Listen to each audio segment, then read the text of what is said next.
The repentant robber calms down, and as he no longer remembers the prayers he learned when a child, he repeats as an ejaculation, "Jesus, Nazarene, King of the Jews, have mercy on me. Jesus, Nazarene, King of the Jews, I hope in you. Jesus, Nazarene, King of the Jews, I believe in your divinity." The other robber continues cursing. The sky becomes duller and duller.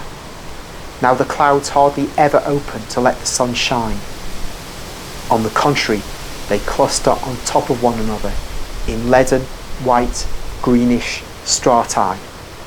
They disentangle according to the caprices of a cold wind, which at times blows in the sky, then descends to the ground, and then drops again. And when it drops, the air is almost more sinister, sultry, and dull than when it hisses, blowing, biting, and fast.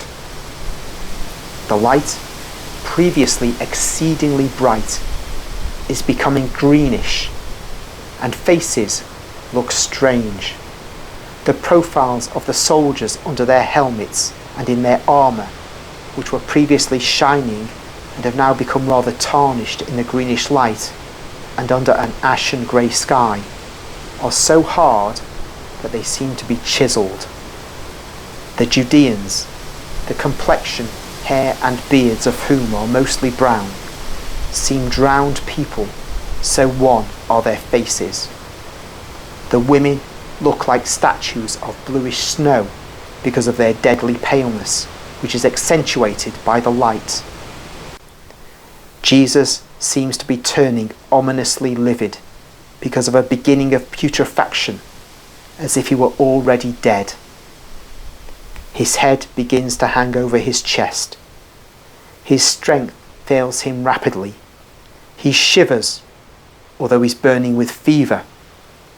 And in his weakness, he whispers the name that so far he has only uttered in the bottom of his heart. Mother, Mother. He murmurs it in a low voice, like a sigh, as if he were already lightly delirious, and thus prevented from holding back what his will would not like to reveal. And each time Mary makes an unrestrainable gesture of stretching her arms as if she wished to succour him. And the cruel people laugh at such pangs of him who is dying and of her who suffers agonies. Priests and scribes climb up again as far as the shepherds, who, however, are on the lower open space. And as the soldiers want to drive them back, they react, saying, "Are these Galileans staying here? We want to stay here as well, as we have to ascertain that justice is done to the very end. And from afar, in this light, we cannot see." In fact, many begin to be upset by the light that is enveloping the world, and some people are afraid. Also, the soldiers point to the sky and to a kind of cone that seems of slate, so dark it is, and that rises like a pine tree from behind the top of a mountain. It looks like a water spout. It rises and rises and seems to produce darker and darker clouds, as if it were a volcano belching smoke and lava. It is in this frightening twilight that Jesus gives John to Mary and Mary to John.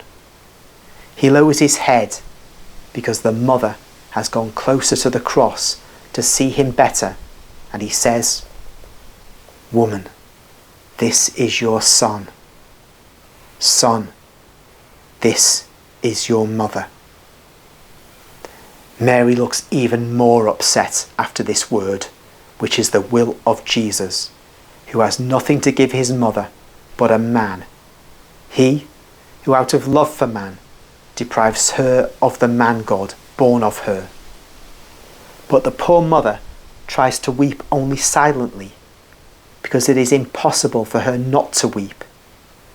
Tears stream down her cheeks, notwithstanding all the efforts to refrain them, even if on her lips there is a heartbroken smile to comfort him. Jesus' suffering increases more and more, and the light fades more and more. It is in this sea-bottom light that Nicodemus and Joseph appear from behind some Judeans, and they say, "Step aside." "You are not allowed. What do you want?" ask the soldiers. "To pass. We are friends of the Christ." The chief priests turn round. "Who dare profess himself friend of the rebel?" ask the priests indignantly. And Joseph replies resolutely, "I, Joseph of Arimathea, the elder and noble member of the Supreme Council, and Nicodemus, the head of the Judeans, is with me. Those who side with the rebel are rebels, and those who take sides with murderers are murderers, Eleazar of Annas. I have lived as a just man, and now I am old and close to death. I do not want to become unjust, while heaven is already descending upon me, and the eternal judge with it. And you, Nicodemus, I'm surprised. So am I, and of one thing only, that Israel is so corrupt that you cannot even recognize God anymore. You disgust me. Move aside then, and let me pass. That is all I want. To become even more contaminated? If I have not become contaminated being with you, nothing else will ever contaminate me. Soldier, here is the purse and my pass." And he gives the decurion who is closest to him a purse and a waxed board. The decurion examines them and says to the soldiers, "Let the two men pass." And Joseph and Nicodemus approach the shepherds. I do not even know whether Jesus can see them in the thick fog that is getting thicker and thicker, and with his eyes that are already veiled by agony. But they see him and they weep without any respect for public opinion, although the priests now abuse them. The sufferings are worse and worse. The body begins to suffer from the arching typical of tetanus, and the clamour of the crowd exasperates it. The death of fibres and nerves extends from the tortured limbs to the trunk, making breathing more and more difficult, diaphragmatic contraction weak, and heart beating irregular. The face of Christ passes in turns from very deep red blushes to the greenish paleness of a person bleeding to death. His lips move with greater difficulty because the overstrained nerves of the neck and of the head itself, that for dozens of times have acted as a lever for the whole body, pushing on the crossbar, spread the cramp also to the jaws. His throat, swollen by the obstructed carotid arteries, must be painful and must spread its oedema to the tongue, which looks swollen and slow in its movements.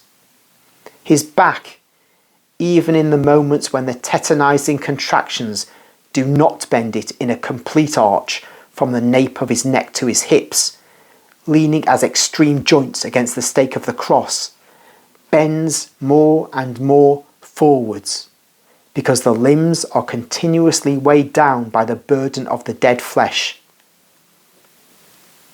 The people cannot see this situation very clearly, because the light now is like dark ashes, and only those who are at the foot of the cross can see well.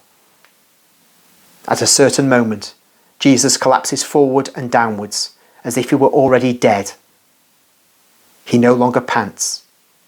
His head hangs inertly forward. His body, from his hips upwards, is completely detached from the cross, forming an angle with its bar. Mary utters a cry, "He is dead!" A tragic cry that spreads in the dark air, and Jesus seems really dead. Another cry of a woman replies to her, and I see a bustle in the group of the women. Then some 10 people go away holding something, but I cannot see who goes away so. The foggy light is too faint. It looks as we are immersed in a cloud of very dense volcanic ash. It is not possible, shout some of the priests and of the Judeans. It is a simulation to make us go away. Soldier, prick him with your lance. It is a good medicine to give his voice back to him. And as the soldiers do not do so, a volley of stones and clods of earth fly towards the cross, hitting the martyr and falling back on the armour of the Romans. The medicine, as the Judeans say ironically, works the wonder. Some of the stones have certainly hit the target, perhaps the wound of a hand or the head itself, because they were aiming high. Jesus moans pitifully and recovers his senses.